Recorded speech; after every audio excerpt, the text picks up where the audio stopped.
We have a very special treat for you as an end cap to today's program. Cindy mentioned that artists are the bedrock of the creative community, the creative economy, and we wanted to be sure and integrate that perspective into our proceedings. So, we've invited Tyler Hughes to join our program. Tyler is a musician and educator from Big Stone Gap in the Appalachian Highlands of Virginia. He is a musician and educator. He is immersed in the roots of old-time, bluegrass, and country music, and calls a mean square dance, too. I'd like to invite him to the stage for a little conversation.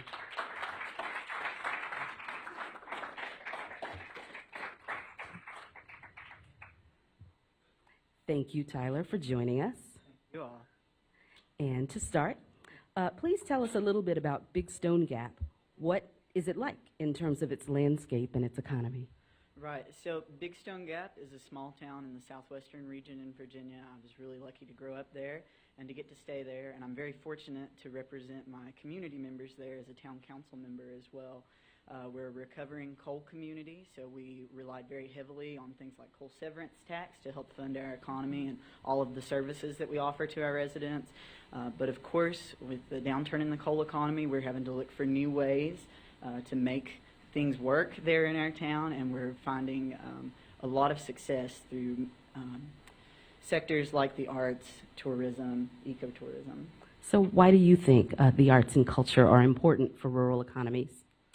Well, I believe they're important because they not only offer, particularly young people, I can speak from that perspective especially, a tool to stay in that place, but it gives us a moment to teach young people about how important it is that they live in a rural area or that they come from a rural area. One project that I've been really happy to work on lately with our town council, we were discussing how we wanted to see more public art in our downtown space. So we sat down with our local high school's art department, some local businesses, and the town government, and we worked out a deal where we could support the high school's art department. We helped start their pottery program, and in return they are designing and painting murals for us, and we have several local businesses that are not only providing the space but also providing the tools that the students need to do the paintings. Mm-hmm. So not only are we getting an added benefit of local art in our downtown space, but we're instilling pride in some of our youngest residents. You know, they're signing their names to these works of art,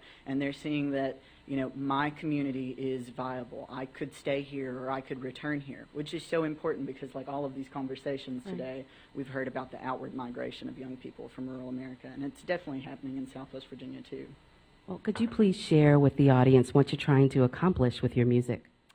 Sure. So I work professionally as a full-time musician, so I cannot overstate the importance of funding for the arts. I mean, I get to stay in my hometown, which is so, so important to me. You were saying I call square dances and I tour across the country, but I stay in my home community, and I really consider myself an entrepreneur.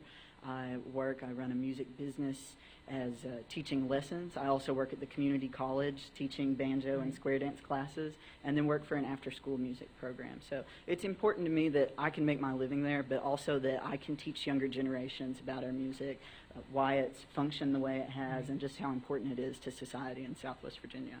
Well, in the words of our great mayor from Bozeman, you're an entrepreneur, indeed. And we see the banjo, and I think we all want to hear it. So could you please play us out with a couple of tunes? Yeah, sure. So I was really, really fortunate to begin serving on a board of directors for the Crooked Road, which is Virginia's tourism board that helps promote traditional music in Southwest Virginia.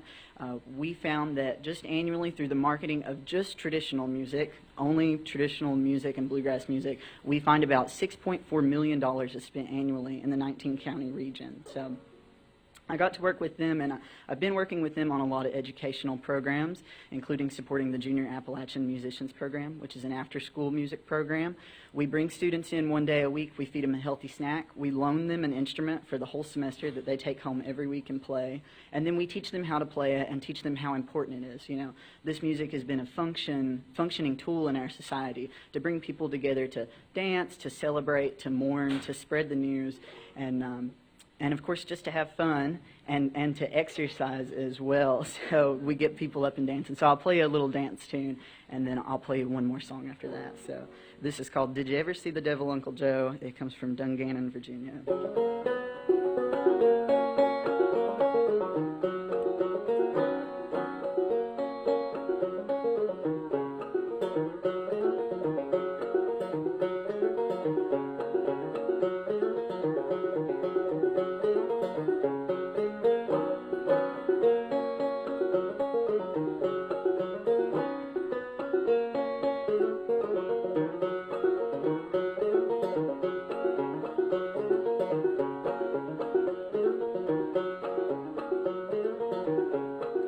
Short-tailed rabbit and a long-tailed crow, did you ever see the devil, Uncle Joe?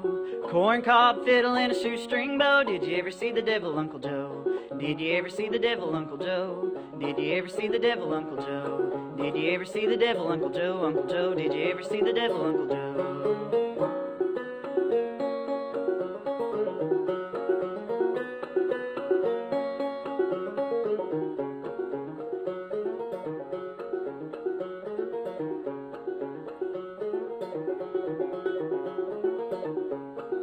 She went down the new dug road and I went down the ditches. She fell down and tore her dress and I tore a hole in my breeches. Did you ever see the devil, Uncle Joe? Did you ever see the devil, Uncle Joe? Did you ever see the devil, Uncle Joe? Uncle Joe, did you ever see the devil, Uncle Joe?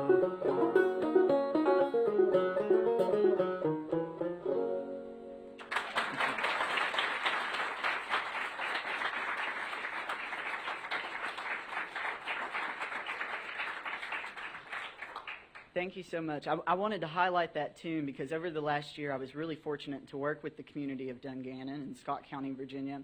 It's a very small community, like most of our communities, has relied on coal or railroad or some other sort of natural resource related industry, and of course their economy has suffered as we've seen a downturn in that. They were really fortunate though to receive a grant that helped fund some public education about physical activity and healthy living.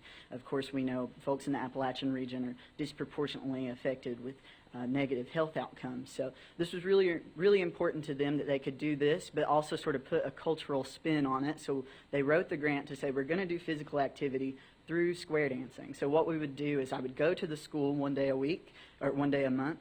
It's a K through 8 school, and we would square dance in the gym class with just about all the students in the school. And then we'd say, you know, we're having a community square dance. Tonight you should bring your parents. So they would go home, tell their parents, come down to the community center, a little train depot that's been transformed there, and we would have a community square dance. And at the same time offering them information on healthy eating, you know, what does it mean to get up and be active? Do I have to lift weights? No, you can take part in this really wonderful and fun part of your culture and be very proud of it. So I was really, really happy to work with that program last year too. And of course, I mentioned the JAM program earlier.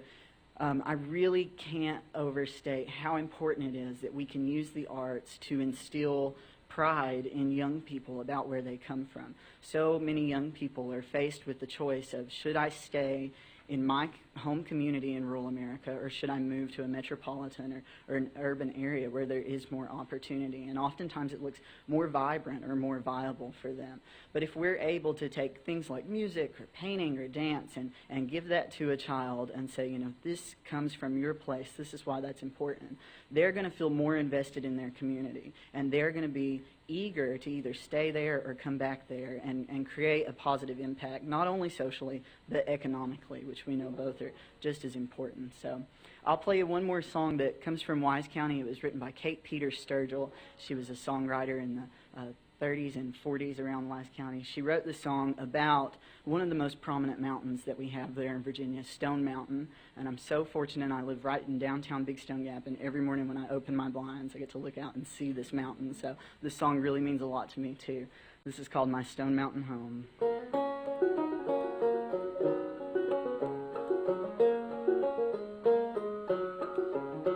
There's a dear old home nestled in the heart of the hills, where the trailing arbutus grows, where the red rhododendrons bloom on the cliffs. It is there I am longing to go. Sweet memories return of my childhood and youth, when I used to wander there. Happy hours I'd spend by the old mill stream, with never a sorrow or care.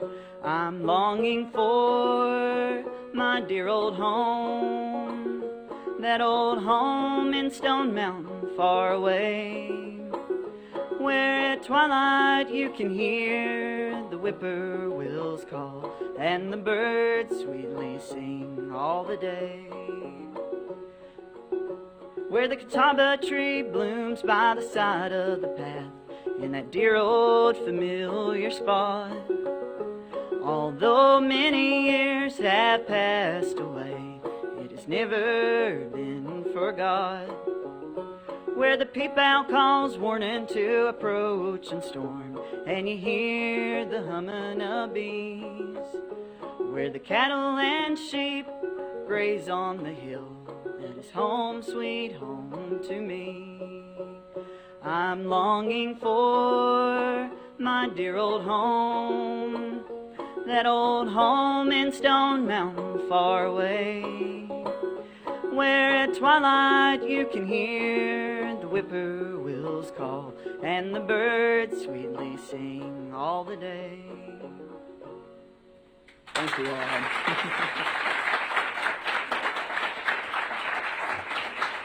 Thank you so much.